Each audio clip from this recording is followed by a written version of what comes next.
Everyone. I hope you can hear me well. As you were told, I'm actually from Houston. I'm the director of the Parkinson Disease Center Women Disorders Clinic at Baylor College of Medicine. But I'm talking to you from Denver, Colorado, where I just attended a two-day workshop sponsored by the Parkinson Foundation on the use of medical cannabis or marijuana in Parkinson disease. So I think at the end of my presentation, I'll have a couple of slides about marijuana, but I'll be happy to address questions about this hot topic at the end of the presentation if anyone is interested. So the topic that I thought might be of interest to you is the new and emerging treatments for Parkinson's disease. And I confess to you that the slides that I'm going to share with you are exactly the same slides that I would use if I were giving this presentation to neurologists or specialists in Parkinson's disease. I've heard that you, as the members of the Parkinson Voice Project, are extremely sophisticated about Parkinson's disease, and that you will have no trouble understanding the information that I hope to share with you. So I will show you a lot of information, but don't be intimidated by the large volume of information on each slide. I will highlight only certain aspects of each slide, those aspects that I think might be particularly relevant to you. So let's start with just introductory observations about Parkinson's disease and the burden it presents not only to the patients, but also to caregivers. We now know that there is about 6.1 million individuals with Parkinson's disease worldwide, and this compares to only 2.5 million in 1990. So Parkinson's disease, along with other neurological disorders, is becoming the leading source of disability in the world. And in fact, Parkinson's disease is the fastest growing cause of disability among these neurologic disorders. Now, one of the major causes of a burden for Parkinson patients and their caregivers is the cost associated with Parkinson care. And here I just highlight the cost of drugs that are used for, not just for Parkinson's disease, but for many other conditions. And the point I want to emphasize here is that, unfortunately, in the United States, the cost of drugs is increasing at an exponentially high rate, much higher than in other countries around the world. And it's estimated that Americans spend at least $1,000 per person per year on medications, which represents about 17% of the overall personal healthcare spending. So during my presentation, I want to focus on the emerging therapies, but also want to cover some of the new therapies that already are on the market. And I'm going to use this particular article published just a few months ago by the International Parkinson and Women Disorder Society, where they reviewed all the evidence published so far on different treatment approaches in Parkinson's disease. And they divided these approaches into different stages of disease, including early Parkinson's disease. And within early Parkinson's disease, the focus is going to be on prevention of therapy, prevention of the disease, and prevention or delay in progression of the disease. Because if we're going to have neuroprotective therapy or disease-modifying therapy, that therapy has to be introduced early in the course. Also, we're going to talk about some treatments that might be suitable for patients in early stages of Parkinson's disease, and then those patients who might just start getting into difficulties that require more aggressive symptomatic therapy, including levodopa. And then we're also going to talk about treatments that are used in patients who already are on levodopa, but are experiencing levodopa-related complications, including motor fluctuations and dyskinesias. And then talk a little bit about some other symptomatic therapy for motor symptoms, non-motor symptoms, and some other treatments, including surgical treatments. So let's start with early Parkinson's disease in patients who have symptoms, but those symptoms are not severe enough to be troublesome. So, for example, a patient may start with right thumb tremor that may be socially embarrassing, but it's not troublesome or disabling. What would be an appropriate treatment for this individual? Obviously, we would like to institute therapy at this stage that will slow down or prevent the progression of the disease. But unfortunately, we don't have that kind of therapy yet, although I'll talk about some of the exciting developments in this particular arena. But I want to mention rasagiline, which is very familiar to you. Another name for rasagiline is Azilect, which, because of its mechanism of action, was thought to be potentially a disease-modifying or neuroprotective drug. So we tested this in this study called the Adagio study, which is a well-publicized study where we randomized patients to receive rasagiline early in the course of the disease, and then in a second group of patients, we delayed the therapy for about 6 months. And we postulated that those patients who started on rasagiline early would have a slower progression of the disease than those patients in whom this therapy was delayed. And in fact, we were able to show that with the 1 milligram per day dosage. You can see that here patients who started on rasagiline early, right from the beginning, had a reduction in their disability as measured by the Unified Parkinson's Disease Rating Score. Most of you are probably familiar with this kind of score. And even though the drug was continued, unfortunately, many patients continue to have disability after the initial improvement. But patients who initially were treated just with placebo, in whom the rasagiline was delayed, they immediately had progression right from the beginning. And you can see that even in those individuals in whom after 36 weeks, we started the rasagiline, and although there was some improvement, they continued to progress. And you can see when you compare those patients who started on rasagiline early with those who started with rasagiline later, and whom the rasagiline therapy was delayed, at the end, we noted that those patients who started with rasagiline early had a less disability, lower UPDRS score than those patients who in whom the rasagiline was delayed. So that suggested that early introduction of rasagiline or Azilect may delay the progression of the disease. Now, unfortunately, we were not able to show this with a 2 milligram tablet, and because of this and some other problems, FDA decided not to approve rasagiline as a disease-modifying therapy. So that was our hope that using rasagiline early in the course of the disease, we could potentially slow down the progression of disease, and that FDA would eventually approve this treatment as a disease-modifying therapy.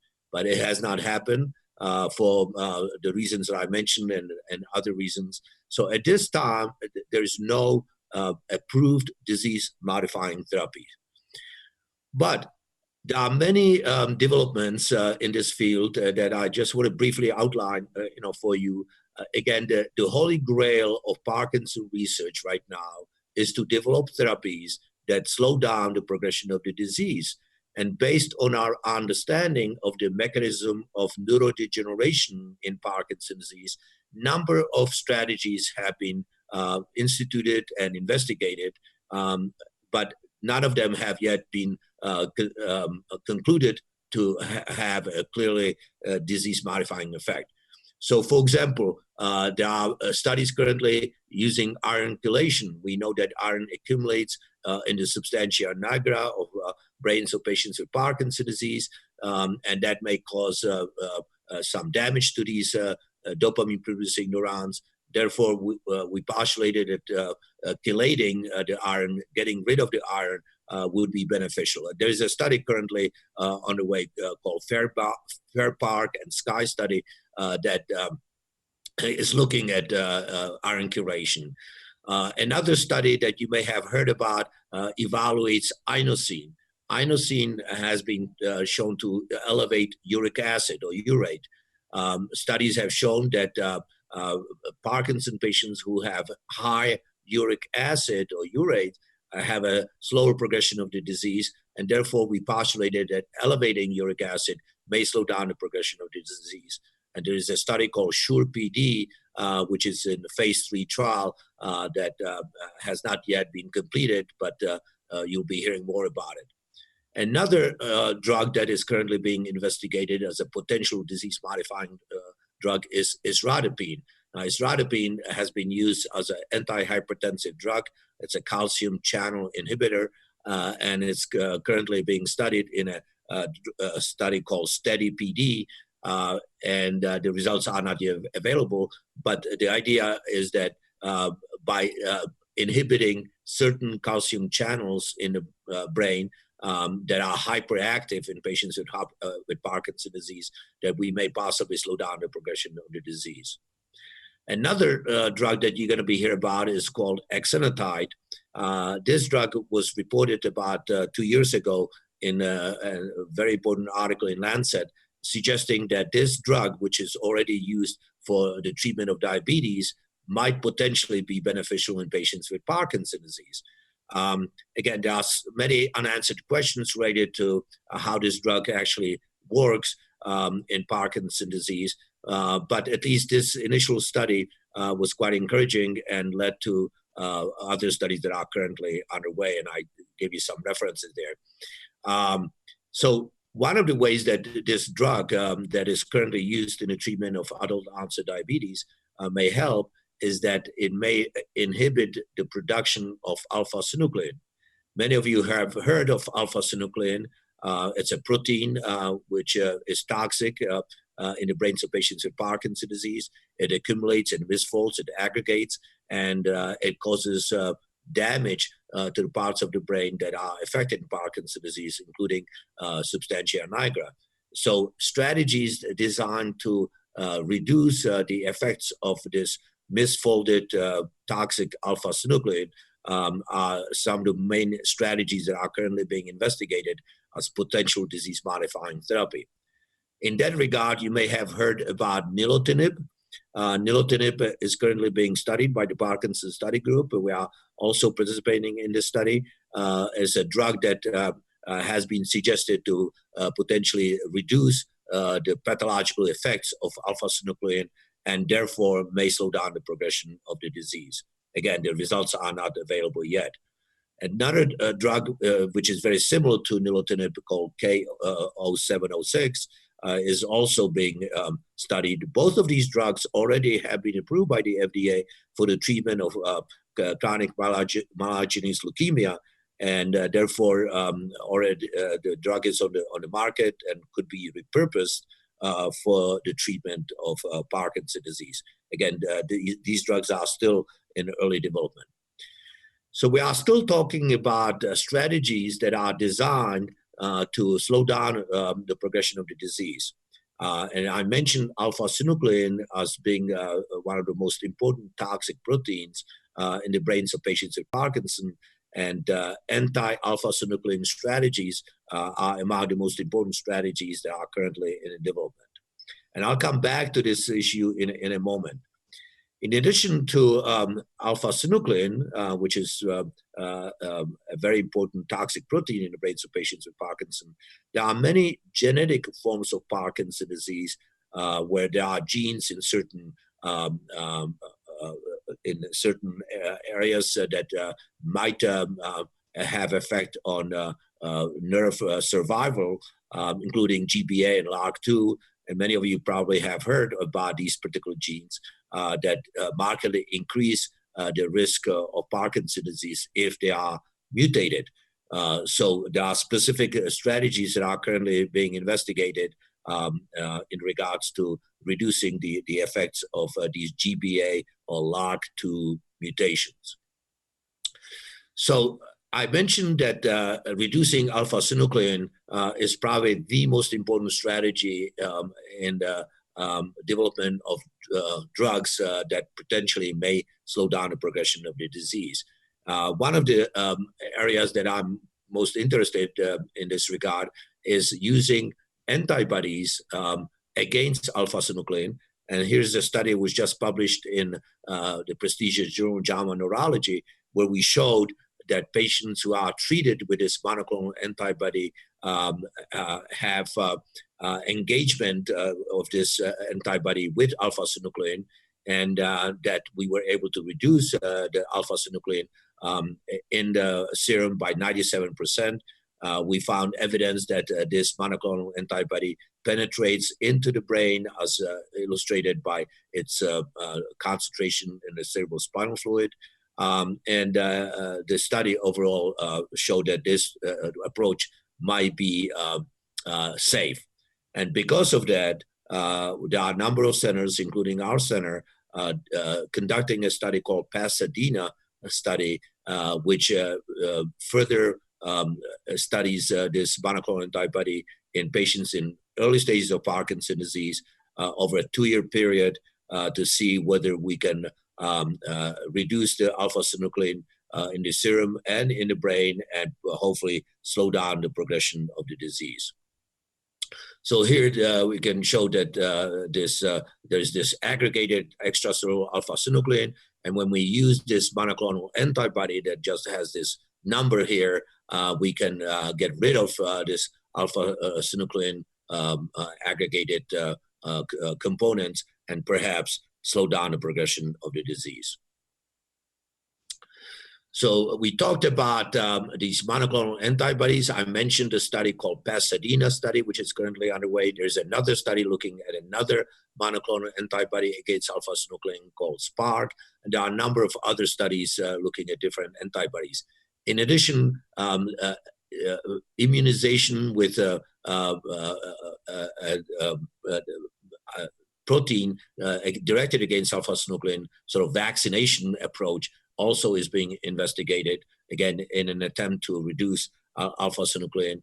And there are a number of other approaches that are currently being investigated in this regard that we don't have time to discuss. I mentioned briefly about studies looking at upregulation of this enzyme that is abnormal in patients who have this GBA mutation, and also inhibition of the LRRK2 kinase, which is another enzyme that is abnormally active in patients who have the LRRK2 mutation. So that's all what I'm going to say about prevention or disease-modifying approaches in Parkinson's disease. Let's now talk briefly about the approach to patients who have early Parkinson's disease that requires symptomatic therapy because the symptoms are somewhat troublesome. So there are two major categories of drugs used in this approach. One is the dopamine agonist, such as the pramipexole, ropinirole, or rotigotine, and then levodopa, which, as you know, is then converted to dopamine in the brain and is the main therapy in patients with Parkinson's disease. So we know that in Parkinson's disease, there's a deficiency of dopamine. We cannot use dopamine to replace dopamine because dopamine doesn't cross the blood-brain barrier, and therefore we use levodopa or L-dopa, which readily crosses the blood-brain barrier and is then converted to dopamine in the brain, particularly in the part of the brain called the basal ganglia or striatum, where the dopamine is needed in order for individuals to have normal motor function. So there are many ways that one can enhance the effects of levodopa. For example, we can cut down on the metabolism of levodopa even before the levodopa gets in the brain by inhibiting the enzymes that catabolize levodopa, such as carbidopa. And there's the concept behind levodopa-carbidopa. So almost all of you who take levodopa also take carbidopa with it in a form of Cinemet or some other preparation. And the reason for the carbidopa is to reduce the conversion of levodopa into dopamine, because the dopamine in the periphery before it gets in the brain can cause nausea, low blood pressure, a number of other side effects.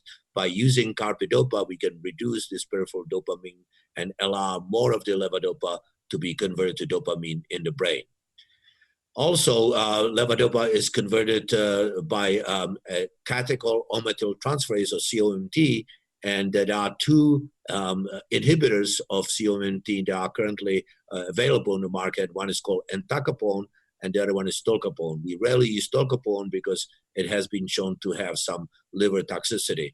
But entacapone is frequently used in combination with levodopa to enhance the effects of levodopa. And some of you may be using a drug called Stalevo, which is basically a combination of levodopa and entacapone. So these drugs, carbidopa and entacapone, are again designed to reduce the peripheral side effects and enhance the conversion of levodopa into dopamine in the brain. What about in the brain? What can we do to increase the concentration of dopamine in the part of the brain where it's needed? Well, we may want to reduce the metabolism of dopamine by blocking monoamine oxidase B, or MAO-B. And this is the concept behind drugs like selagelene, we already mentioned rasagiline, and sulfonamide that I will mention in a moment. Those drugs block this enzyme, monoamine oxidase B, in the brain and allow more dopamine to act on the dopamine receptors. Tolcapone, that I mentioned earlier, also blocks the COMT in the brain, but as I mentioned before, we rarely use tolcapone. Another way that one can enhance dopamine activity in the brain in patients with Parkinson's disease is to activate the postsynaptic dopamine receptors directly using dopamine agonists. And I mentioned some of those dopamine agonists earlier: pramipexole, ropinirole, and rotigotine.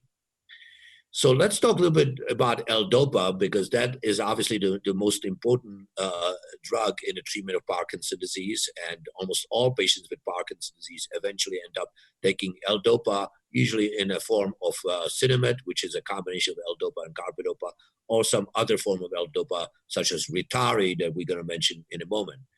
So I want to refer to this particular study in which we participated, where we took patients in early stages of Parkinson's disease that required levodopa therapy, and we randomized them to either receive placebo, 150 milligrams, 300 milligrams, or 600 milligrams of levodopa.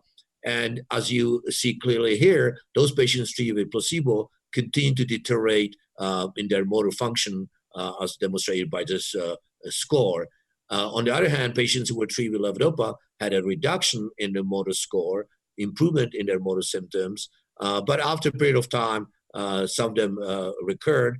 And what you can see here, that in this group of patients that had the highest dose of levodopa, 600 milligrams, 16.5% of these individuals, after about 40 weeks, developed dyskinesia, the abnormal involuntary jerking movements that most of you are familiar with. So this is one of the reasons why patients with Parkinson's disease often want to delay the use of levodopa, and that has led to the concept of levodopa phobia. So many Parkinson patients, because they fear these potential side effects, including dyskinesias, decide that they would like not to use levodopa early and delay the use of levodopa, and that's called levodopa phobia. But the pendulum is beginning to swing away from this philosophy of denying Parkinson patients levodopa therapy to using levodopa earlier when the motor symptoms are severe enough to require symptomatic therapy. And I just draw your attention to this particular study, where they clearly show that those patients who use levodopa early actually had overall less cumulative disability than those patients who are shown here, and those patients in whom levodopa therapy was delayed. This is a complicated issue, and I think that the take-home message from this slide is that therapy with levodopa has to be individualized, and I generally recommend introduction of levodopa therapy in those Parkinson patients in whom the motor symptoms are troublesome enough to interfere with activities of daily living and are impairing overall functioning. So the timing, the choice of the therapy dosage must be individualized. And of all the information that I have tried to convey to you during this presentation, this is by far the most important message. Every patient is different, and therefore the therapy must be individualized according to the needs of that particular individual. Now, because of this levodopa phobia, many patients think that using natural products might be better than using prescription levodopa. And some patients, for example, use this Bucina pruriens, which does contain some levodopa in it, but we don't know exactly what the dosages are, how pure it is. So I strongly discourage the use of these natural products for many, many reasons. Now, we also mentioned dopamine agonists. Again, these are drugs that stimulate the dopamine receptors, and they bypass the L-dopa synthesizing step. And here, I just summarized several studies that were done probably 10 years ago or even earlier, where we asked the question whether using dopamine agonists early, instead of using levodopa early, one could prevent levodopa-related complications like motor fluctuations and dyskinesias. And what this slide shows is that in every study, when levodopa was used early, those patients had more frequent complications than in those patients where levodopa therapy was delayed and dopamine agonists such as pramipexole, ropinirole, carbapenem, and pergolide were used. So there's no doubt that delaying levodopa therapy by using dopamine agonists early may delay the onset of levodopa-related motor complications. And I'll come back to that later on when I make sort of final conclusions about the use of levodopa in Parkinson's disease. Just to finish the topic of dopamine agonists, one of the most frequently used dopamine agonists is rotigotine, which, as you know, it comes as a patch, has to be applied in 2, 4, 6, 8 milligram patches. Usually it's well tolerated, but some of these patches can cause skin irritation. Nevertheless, it's one of the most useful dopamine agonists because it's applied only once a day and generally is well tolerated. This is from one of our earlier studies where we showed that patients using rotigotine patch had a significant reduction in the motor score than those patients who were treated with placebo. So I just wanted to go over this particular slide because that addresses the question of using levodopa or dopamine agonists early in the treatment of Parkinson's disease. So in this study, what we showed was that when patients initially were treated with pramipexole, a dopamine agonist, they had, at the end of this evaluation, about 6 years after onset of therapy, 50% of them had wearing off effect or dyskinesia. On the other hand, those patients who were initially treated with levodopa, 68% had these motor complications. So that suggests that early initiation with pramipexole compared to levodopa results in lower risk of these motor complications. On the other hand, those patients who were treated with dopamine agonists early had a higher risk of swelling or edema compared to those patients treated with levodopa, and they had more sleepiness and other side effects. So one has to balance the benefits of early dopamine agonist therapy against its potential side effects. Now, one of the reasons why patients taking levodopa develop motor fluctuations and dyskinesia is because levodopa has a relatively short duration of response, what we call half-life, short half-life. And that's one of the reasons why companies have been working on new formulations of levodopa that have a longer half-life. And here is one of the studies in which we participated using IPX066, which is now called Ritari, and we clearly showed that those patients who are taking Ritari had a longer duration of benefit than those patients who were just taking immediate release levodopa.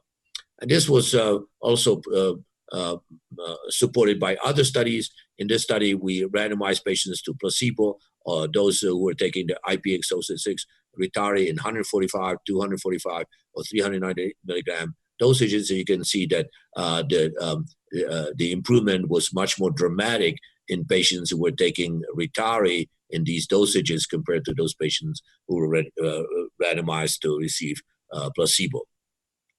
And this is another study that, again, confirmed that those patients taking IPX066 or Ritari had a reduction in daily off time by about 1 hour or slightly longer than that.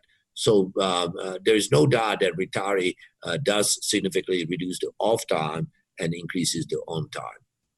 Now, one of the problems with Ritari is that it comes in different concentrations, different dosages, and therefore many patients have to take several capsules several times a day. So, for example, some patients may have to take 4 capsules of the 95 milligram Ritari 3 times a day in order to obtain the kind of benefit that they had with levodopa.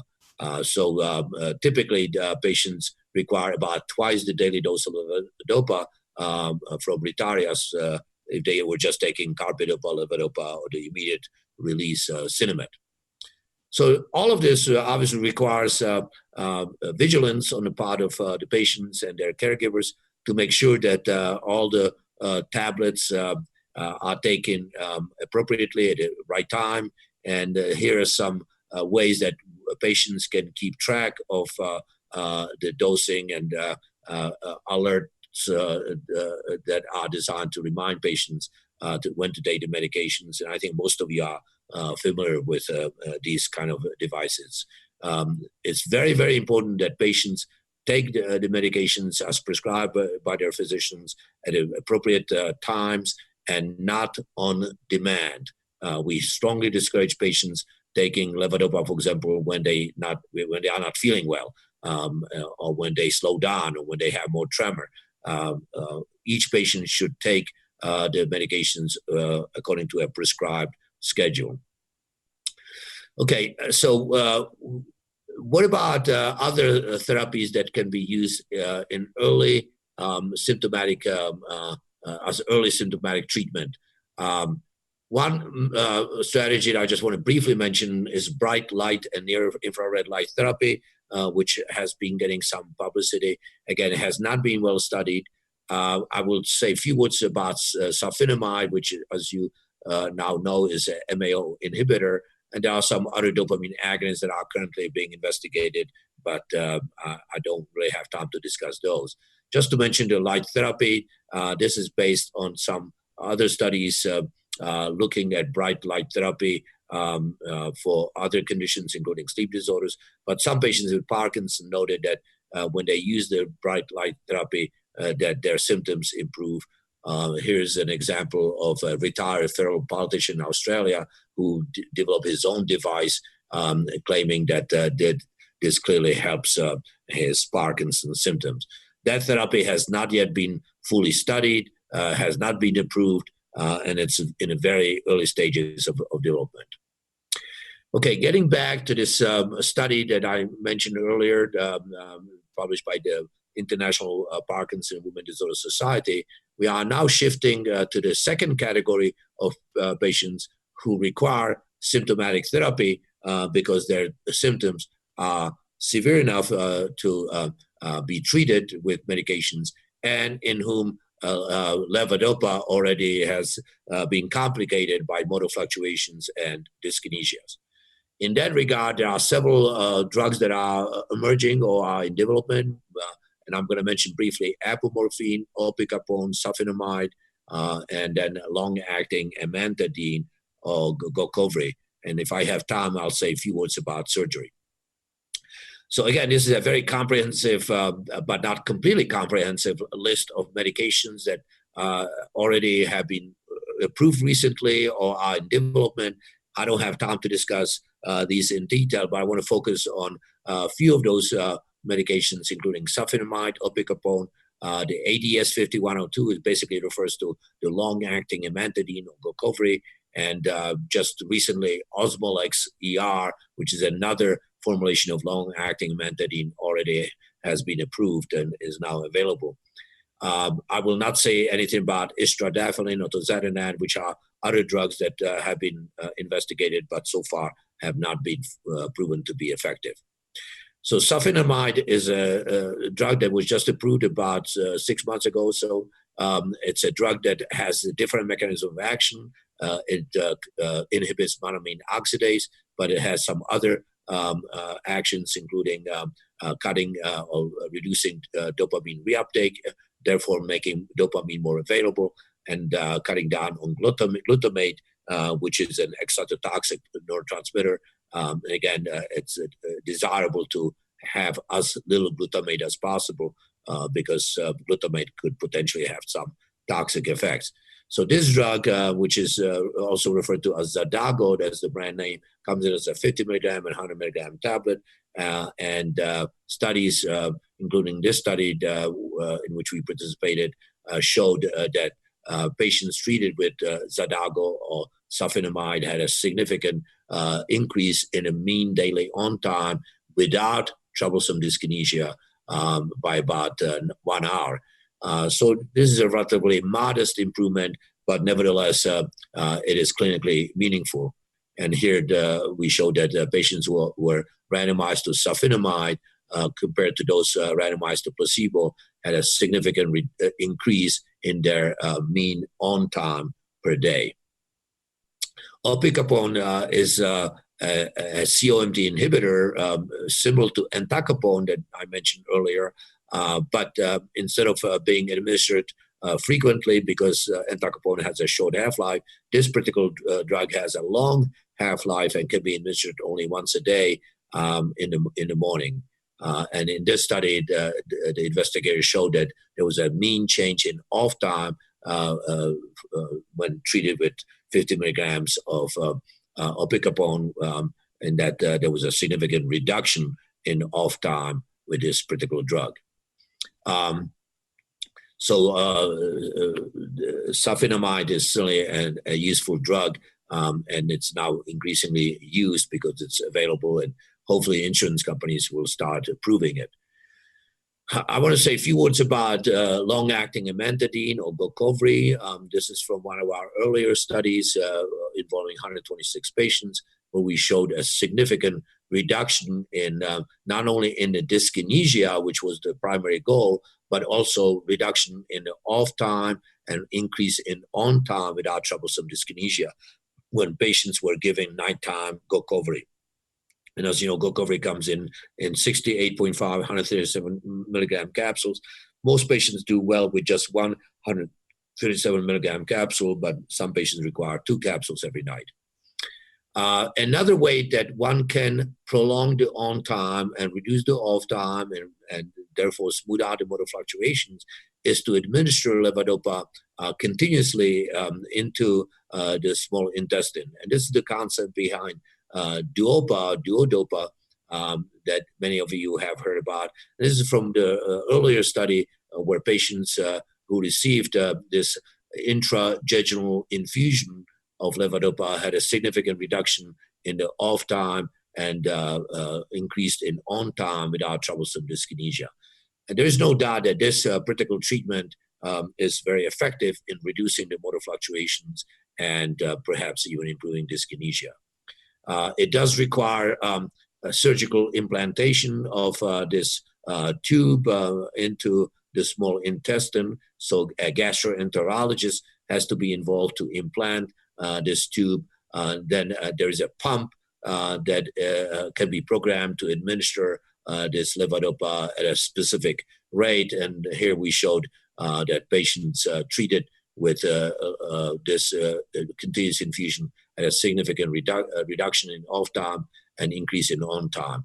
However, there were complications. Almost all patients initially had some complications, particularly related to the insertion of the device, abdominal pain, constipation, nausea, and a number of other gastrointestinal side effects. So it's a treatment that cannot be taken lightly. It does require some procedure, but nevertheless, it does smooth out the motor fluctuations. This is just a picture of the pump and the device. This is our first patient who benefited from this levodopa infusion.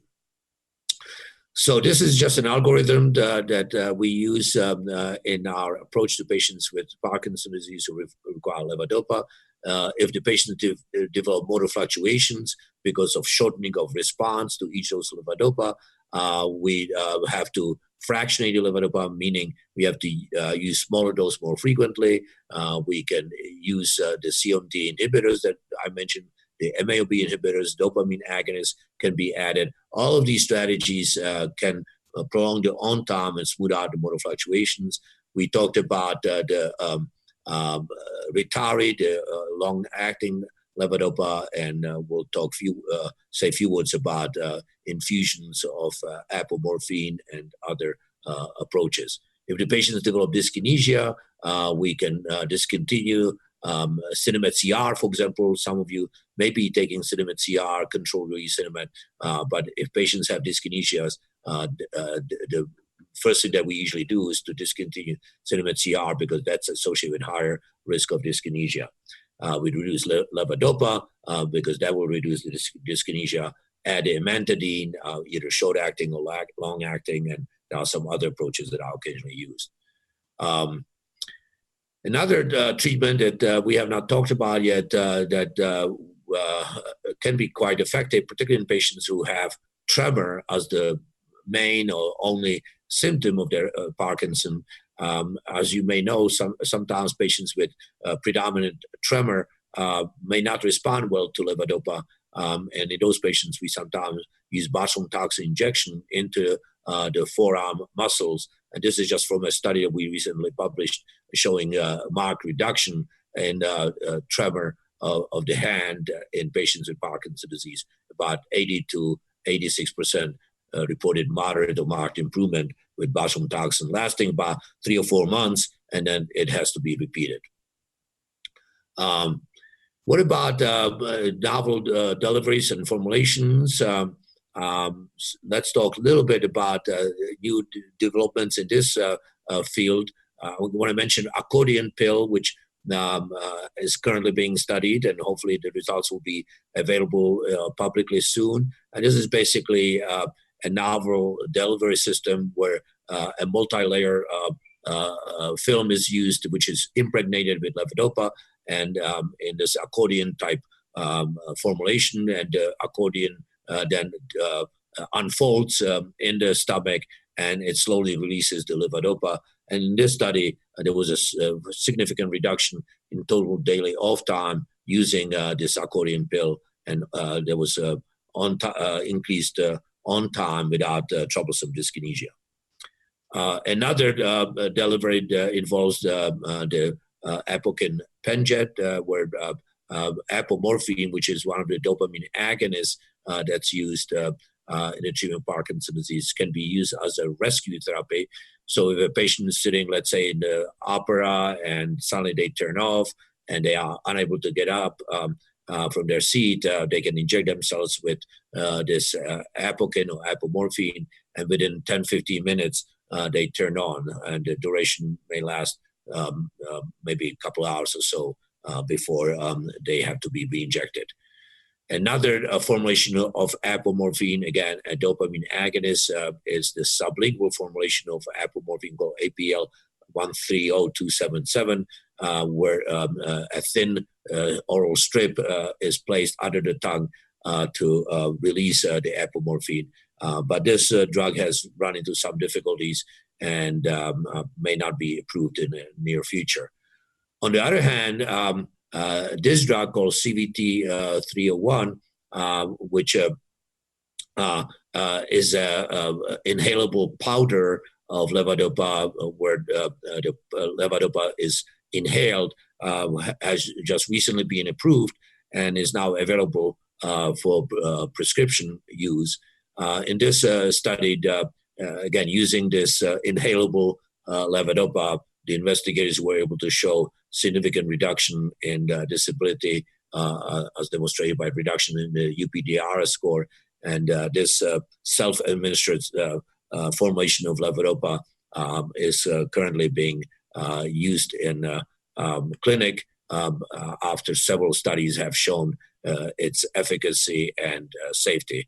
Here's another study that was just published a couple of weeks ago showing that this drug CVT-301 is very effective in reducing motor fluctuations and is associated with relatively minimal side effects, although cough is relatively frequent, particularly in higher dosages. Nausea is another potential side effect, but most patients can tolerate this inhalable levodopa called Inbrija relatively well. It requires active inhalation of the product, so it's not just a passive inhalation. So many of you have probably already read about Inbrija.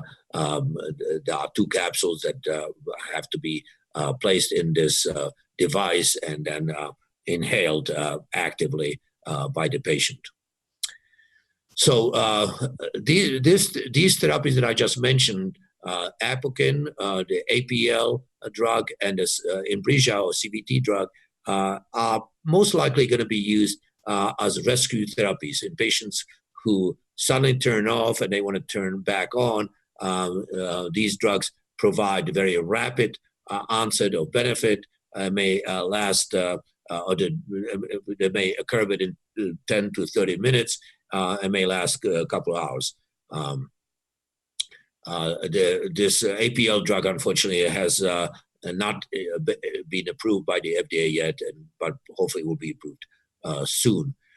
Another approach using a new delivery system is continuous infusion of apomorphine under the skin, subcutaneous apomorphine infusion. This is from a study conducted in Europe called Toledo study, where the investigators showed that this apomorphine infusion can provide clinically meaningful reduction in off time. There are some side effects, including skin nodules, nausea, somnolence. Those are some side effects that one has to be aware of before instituting this therapy. This therapy is not available in the United States yet, but will be available sometime in the future. Again, here's this pump and the needle that is placed subcutaneously that provides this continuous infusion of apomorphine. Another drug that's currently being investigated is the ABBV-951 drug, which is basically a highly concentrated levodopa that is infused, again, subcutaneously under the skin, similar to what I just mentioned for apomorphine, and we are currently studying this approach in our clinic. Neuroderm is another approach, very similar to what I just mentioned, where liquid levodopa is infused under the skin to provide a continuous delivery of levodopa and therefore smooth out the motor fluctuations. Okay, finally, I want to say a few words about other therapies for motor symptoms of Parkinson's disease, and I cannot emphasize enough the importance of physiotherapy. Many studies, and I listed some of the most important ones here, clearly have shown the benefits of physical therapy in patients with Parkinson's disease, and I'm sure many of you are already participating in a variety of physical therapy programs. And when we say physical therapy, I don't mean just a stroll around the block. Some patients think that, just taking a little stroll constitutes physical therapy or exercise. We really need to focus on high-intensity exercise, such as using treadmill or stationary bicycle, something that really makes you huff and puff rather than just taking a little stroll. So high-intensity exercise is very important. Many of you probably participate in rock-steady boxing, which is another way of exercising and also improving balance. There's a drug called rivastigmine, which is used for patients with Alzheimer's disease for their dementia, and this drug has been recently shown to possibly improve gait and balance. And then just a few words about surgical therapies. So surgery can be used in different ways, including delivery of certain drugs, so infusion of certain stem cells, for example, or various gene products using a viral vector into the brain of patients with Parkinson's disease may be useful in some patients. All of these approaches have been studied mainly in animals, but there are early phase 1 clinical trials currently being conducted around the world. And then more conventional surgical therapies, including deep brain stimulation, is another approach that is extremely useful. Before we get to that, spinal cord stimulation is also beginning to be investigated, particularly in patients who have gait disorder as part of their Parkinson's disease. So stimulation of the spinal cord might be helpful in some of these patients. Probably the most frequently asked question by patients with Parkinson's disease is about stem cells. And I often tell the patients, well, ask me in about 10 years because there's very little information about the use of stem cells in patients with Parkinson. But the first study of stem cell is currently being conducted in Australia. The results are very, very preliminary. And at this point, there's not much else I can tell you about stem cells, although there are many, many potential challenges with stem cells, including the possibility that some of these stem cells can turn into tumors. So I would strongly discourage patients to go to these various clinics in China, Mexico, and Europe to receive these so-called stem cells, which probably have no scientific evidence for improvement, and some of them can potentially be harmful. We can spend several hours talking about deep brain stimulation. I just wanted to mention some recent developments in DBS, which involves current steering. So instead of providing stimulus around the stimulating electrode, one can direct the energy to a particular area of the brain through this direct stimulation. Focused ultrasound is another approach that is getting a lot of publicity, where instead of implanting electrodes into the parts of the brain that are affected by Parkinson's disease, investigators actually make a lesion by heating this part of the brain. So that's a one-time procedure, and there are several centers that are currently using focused ultrasound unilaterally on one side in patients who, let's say, have mainly contralateral tremor. And this is just from a study which just published on focused ultrasound in patients who have predominantly asymmetric unilateral symptoms. So I don't think I want to spend much more time on focused ultrasound because it's not readily available yet, but the FDA just approved the focused ultrasound for the tremor predominant Parkinson's disease, and this approach might become more mainstream. One of the major challenges and limitations is that the device actually is very expensive, costs at least $4 million, and just running the device is expensive. So it's currently available, I think, in only 6 to 8 centers around the country. So what about non-motor symptoms? There are many, many non-motor symptoms besides the motor symptoms that we mentioned: cognitive impairment, depression, apathy, sensory symptoms, including pain, dysautonomia, which refers mainly to low blood pressure, urinary and bladder, sexual dysfunction, weight loss, sleep disorders, including REM behavioral disorder. These are all non-motor symptoms, and many of these can be treated specifically with medications that I listed here. Obviously, we don't have time to discuss these in any detail. There are many studies currently focusing on the treatment of these non-motor symptoms, and you can discuss those with your neurologist. Pimavanserin is one of the drugs that is getting a lot of publicity.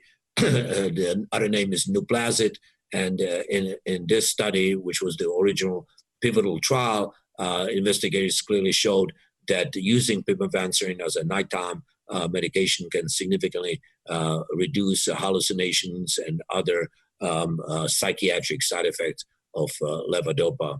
And it has been clearly demonstrated that patients treated with an active drug, the pimavanserin and Nuplazid, had a much more robust benefit than those patients treated with placebo. There are lots of treatments that are being discussed among Parkinson patients, and there's a lot of media hype about a lot of these treatments, like stem cells, for example, nilotinib, marijuana, and there are a number of other controversial therapies.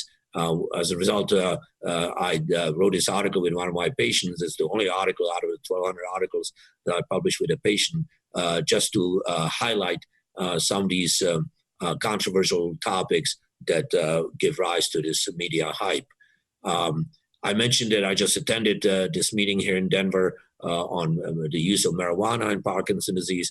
And I just want to summarize this 2-day meeting by saying that there's currently no scientific evidence that marijuana helps patients with Parkinson's disease, but it may help some of the non-motor symptoms, particularly pain, sleep, and some other symptoms. But currently, there's no evidence that helps motor fluctuations or dyskinesias.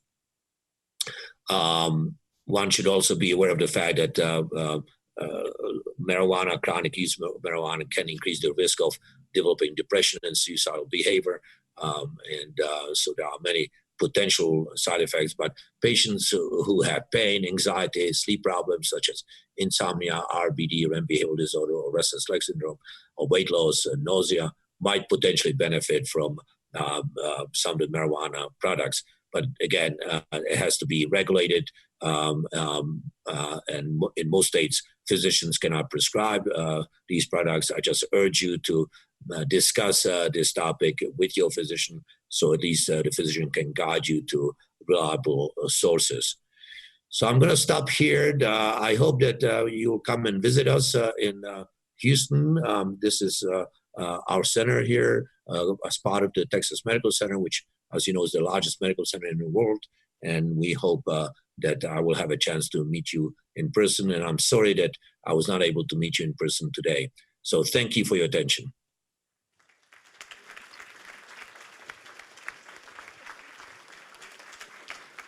All right, we have some time for questions for Dr. Jankovic. As we bring the microphone to you, remember that since he is not here in the room with you, he will not be able to hear your question if you don't speak clearly and into the microphone. So we'll start with the question over here.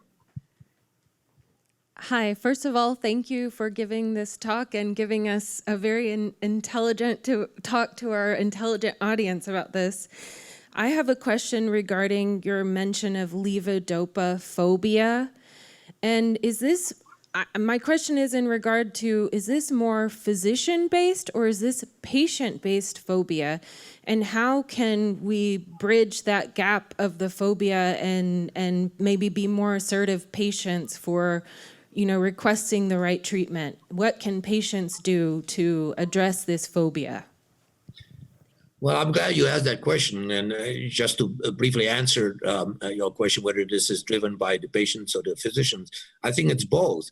Many physicians, including myself, have been trained in the early development of our career that levodopa produces these side effects, motor fluctuations and dyskinesias, and that it is prudent to delay levodopa therapy and therefore delay these motor fluctuations. And that has been the philosophy that many of us had, maybe 30, 20 years ago. And that philosophy has been transferred to some degree to the patients because the patients have been reading about these motor complications. And it's natural for patients to have some level of skepticism about using levodopa because of these complications. But what recent studies have shown is that, yes, it is true that early levodopa might produce these motor complications. But if you look at the long-term outcome studies, including the one that I highlighted in one of the slides, overall, patients who start early with levodopa tend to have a better quality of life 5, 10 years, 20 years down the road. yes, the therapy, again, needs to be individualized, and I cannot emphasize this point anymore, but I can give you some examples. For example, I saw a TV anchorman who developed lip tremor as the initial manifestation of Parkinson. Well, for that individual, levodopa needs to be started right away. That's the most effective drug. I didn't want to wait a day without introducing levodopa to control that symptom, because for this individual, having tremor while on camera obviously could be debilitating. On the other hand, people who are not terribly active, having lip tremor or even hand tremor may not be terribly disabling, and they may not necessarily require levodopa therapy early on. And in those patients, we may start with milder medications, including possibly dopamine agonists. We didn't mention another class of drug called anticholinergic drugs like Artane. Many of you are familiar with that. That drug, for example, can be quite effective in the treatment of tremor, and again, may not require levodopa therapy. And I mentioned botulinum toxin injection. So every symptom has to be evaluated separately, and the whole patient has to be treated individually, and the therapy has to be selected, specific, for that patient. All right, next question. Once again, Doctor, I'd like to thank you for your outstanding lecture for today. I did notice that nowhere along the line did you ever mention anything about acupuncture. I so happened to be visiting with a Chinese neurologist who wants to treat me, thinking that perhaps acupuncture might be helpful. I have had one treatment. I have not noticed anything changing yet. My question is, what might be your thoughts regarding the use of acupuncture to help us Parkinson's people? Well, so acupuncture is an example of sort of an alternative therapy that unfortunately has not been well studied scientifically in Parkinson's disease. I think there have been only a couple of studies that showed some, marginal benefit, particularly in regards to pain that can be associated with Parkinson. And, I think it's probably well established that acupuncture can be a useful treatment for pain of any cause, including pain due to Parkinson. But there's absolutely no evidence that acupuncture is of any benefit to, let's say, tremor or slowness of movement, or any of the cardinal signs of Parkinson or motor fluctuations or dyskinesias. All right, next question. Dr. Jankovic, this is Anish Suri. Follow-up from the acupuncture question. Is that evidence not being available because study has not been done, or studies have been done and evidence is not forthcoming? Well, my understanding is that there have been only 2 well-designed studies that have suggested that there's a marginal benefit for pain associated with Parkinson's disease. But perhaps additional studies using larger populations of patients are needed, to clarify, whether acupuncture is a useful treatment. I have, a number of patients that use acupuncture with mixed benefits, and as long as it doesn't do any harm, I'm not, too worried about it. I'm much more concerned about alternative treatments that potentially could be harmful. Sure. And just to follow up on that, do you see homeopathy and energy healing techniques ever being come under the scope of clinical trials or mainstream? Well, again, these alternative therapies have not been, studied, and I'm sort of a scientist, and I believe in data. So until I see a well-designed, controlled study, I'm skeptical. And again, I don't necessarily argue against the use of these therapies as long as they are not harmful. But I would like to see some evidence that these therapies are effective.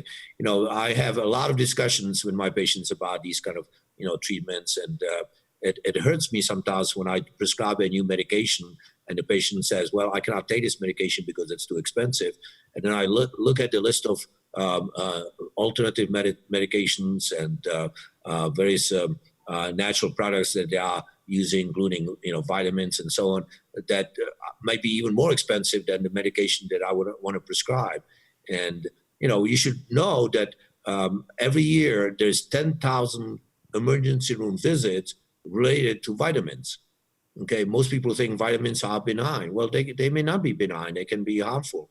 And the 10,000 visits in the emergency room per year, I think, speaks for itself. So just because you are using an alternative or natural product, it doesn't mean it's safe. And it's especially true, for example, for marijuana. As we have discussed here in Denver for the last 2 days. Question over here. I wondered what research is being done about the gut biome. I've read that people with Parkinson's disease are lacking the Prevotella bacteria, and that's necessary because it produces butyrate, and butyrate is what produces dopamine.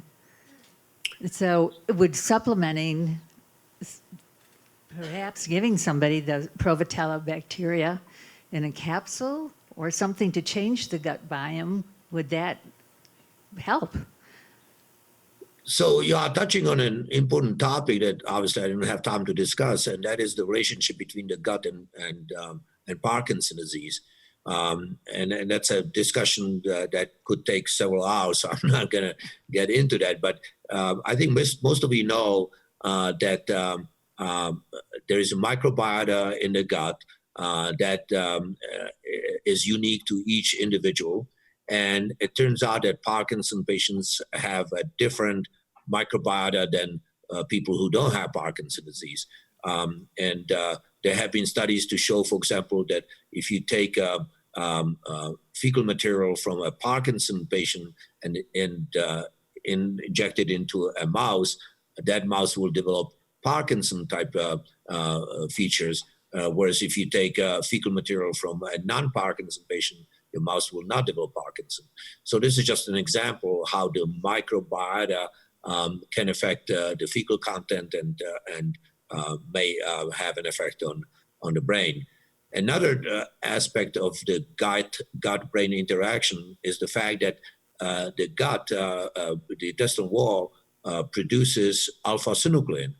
We talked about alpha-synuclein before, and there is a growing body of evidence to suggest that alpha-synuclein is transported from the gut into the brain via the vagus nerve. And this may be the reason why the very, very early pathology in the brains of patients with Parkinson's disease starts actually in the most caudal, the most posterior aspect of the brain or brainstem. And because that's where the vagus nerve sort of innervates, if you will, the brain. And there have been some epidemiological studies that suggest that people who had vagotomy for a variety of reasons have a low risk of Parkinson. That is not to suggest that all of you should go out and have your vagus nerves cut, but all of this provides a growing body of evidence of the interaction between the gut and the brain. Now, the question that you asked, whether somehow altering the fecal bacteria can somehow have a beneficial effect on Parkinson's disease, it's too early to say. And again, drugs that are promoted on the internet to do that, in my opinion, have no scientific basis whatsoever. So I would not recommend any microbiota changing type treatments at this point. Thank you. All right, next question. Dr. Jankovic, thank you so much for your presentation. Would you comment further on deep brain stimulation? Do you prescribe it to your patients very often? And if so, how effective is it? And how long would it take it to be effective? Please comment on that. Well, we've been doing deep brain stimulation for over 10 years and thousands of patients with Parkinson's disease. So, we are one of the most active centers in the world for DBS. The key to DBS is selection of the patient. So before we recommend DBS for any patient, they have to undergo very detailed evaluation. They spend essentially a whole day with us in this pre-DBS visit, during which we assess their cognitive functioning, their behavior, as well as their response to levodopa. And based on the response to levodopa and the neuropsychological testing, we then have a consensus conference and go back to the patient with our recommendation as to whether they are candidates for DBS and what is the target. So there are different targets that we stimulate in the brains of patients with Parkinson, depending on the kind of symptoms they have. We recommend either, let's say, GPI or STN. Those are the two main targets. So all of this has to be taken together, and again, has to be individualized. Every patient is different, and even though we've done thousands of patients we treated with DBS, each patient had to undergo this very detailed evaluation. Question over here. Dr. Jankovic, I understand the difficulty in studying the natural dopamine replacements. However, my husband has been using one of the protocols for the past 7 months, and his PSP symptoms have been noticeably improved. Is there any interest in studying this for Parkinson's? Can you clarify which PSP protocol? I assume that he has been diagnosed. Mucuna, yeah. So again, as I mentioned when I showed that slide of mucuna, and it's a substance that's often used around the world, especially in India. The problem with that is that we don't know exactly, the purity of the product, the dosage. There are many problems associated with that.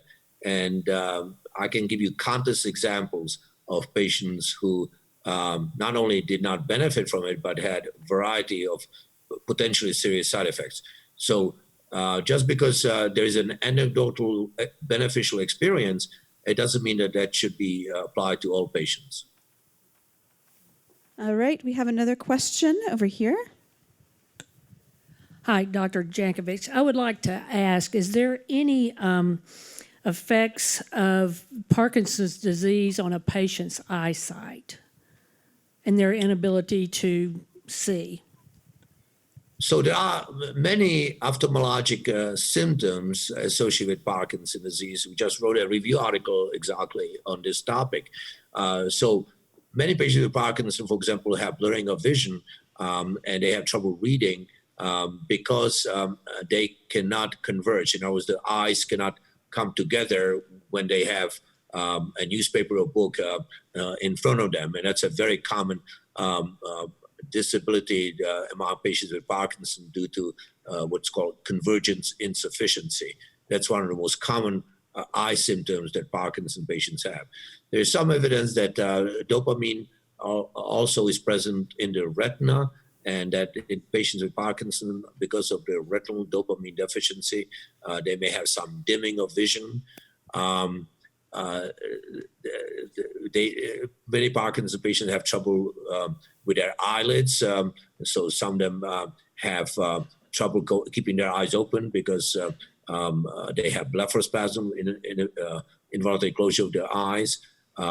Because they blink infrequently, they develop dry eyes, and I would say the majority of the eye symptoms that Parkinson patients have can be attributed to dry eyes, partly because of decreased blinking. So sometimes we prescribe treatments for dry eyes that often improves the symptoms. But every Parkinson patient should be evaluated by ophthalmologists if they have eye symptoms, because they may have many other reasons for their eye symptoms besides Parkinson. A question over here. Dr. Jankovic, could you explain the difference between the apomorphine and the new inhaler that you talked about? Right. So apomorphine, again, is a dopamine agonist. That means it stimulates the dopamine receptors directly. It does not require levodopa. And it's currently available as the PenJet that I showed you as a rescue therapy. Soon will be available, hopefully, as a sublingual thin layer. So it can be placed under the tongue and eventually, dissolved. The CVT-301 drug, the inhalable levodopa, is levodopa. That's what it is. It's not a dopamine agonist. It's levodopa, and the patient has to inhale it actively in order to get the levodopa into the lungs and eventually into the brain. I had another question from an audience member who wanted to know if there were any vitamins or supplements that you would recommend for people with Parkinson's. I recommend a well-balanced diet, which should contain more than enough of vitamins. There's no evidence at all that vitamins are of any particular benefit to Parkinson patients, and there's no study that has ever shown that Parkinson patients benefit from vitamins. How about CoQ10? CoQ10 has been studied. It's a natural substance. We participate in that study, and it was found to be negative. Creatine is another drug that used to be used as a natural supplement, and when it was studied, it was negative. I recognize the need for these control studies, and almost every study that has been done on these natural substances that was subjected to well-controlled, well-designed studies actually turn out to be negative. Could you speak about ketamine and the use of that for obsessional slowness with OCD? Ooh, that's a hard question. I can see where you are coming from on this particular question. As you know, ketamine was just recently approved for depression, for acute depression. I don't think anyone has ever studied that in Parkinson. I know it has been studied in depression and OCD, but to my knowledge, it has not been studied in Parkinson. Question? Yes, doctor. Are you or any of your researchers doing any work looking into the neuroprotective benefits of intermittent fasting and the autophagy that it stimulates? Again, I think you are referring to some animal studies that show that animals that were subjected to low caloric intake or fasting had a longer life than animals that were placed on regular diet. These observations, again, in animals are very difficult to translate into humans, and I certainly would not recommend fasting or starvation type diet for patients with Parkinson. The important dietary information has to do with well-balanced diet. I think that there have been many studies to show that well-balanced diet is critical to the overall health of patients with Parkinson as well as with other conditions.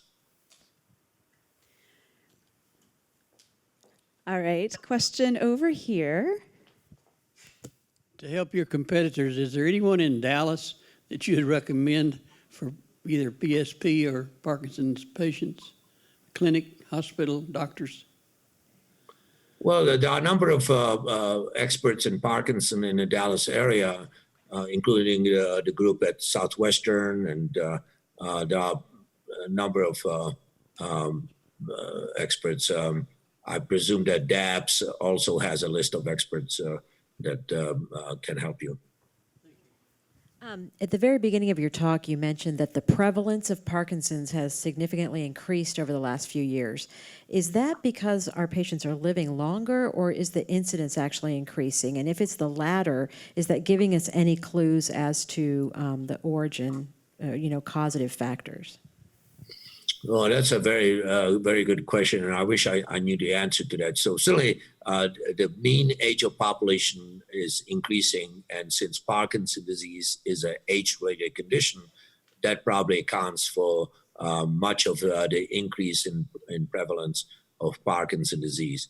But there are some investigators that think that there could be actually a true increase in incidence because of exposure to environmental toxins such as pesticides and other toxins, but that has not been really substantiated. So the bottom line is, I don't think anyone knows why there is such an increase in all neurodegenerative diseases, not just Parkinson's disease, but as I pointed out, Parkinson's disease increases at a more rapid rate than the other neurodegenerative disease. But I think the mean age of the population has a lot to do with it. Doctor, my question is about DBS therapy. It seems that the technology is advancing quickly with new participants, new providers coming into the practice of that. So my question is, as opposed to medicines where you can start and stop and adapt new medicines as they're coming out, is DBS a timestamp where if the technology you choose when you get that operation today, are you then with that technology, or is it upgradable as advances happen in that area? Or has anyone studied that? Well, so you are absolutely right that there have been many advances in the technological aspects of DBS, and I mentioned, one of them, namely the directional stimulation, which probably is the most important advance. But even though theoretically and scientifically one would like to have more control over the current and where the current exerts its energy in the brain, this has not yet been translated into significantly improved outcomes. In fact, just last week we had a whole day DBS conference where we discussed this very aspect. And we concluded that although physicians now have to spend much more time programming patients because of these new options that are available, that does not necessarily mean that it has translated into major, robust improvements in patient outcomes. I wish I could say otherwise, but what I just said is based on expert opinion rather than on true data. Thank you again for inviting me, and hopefully next time I'll have a chance to meet you in person. Thank you.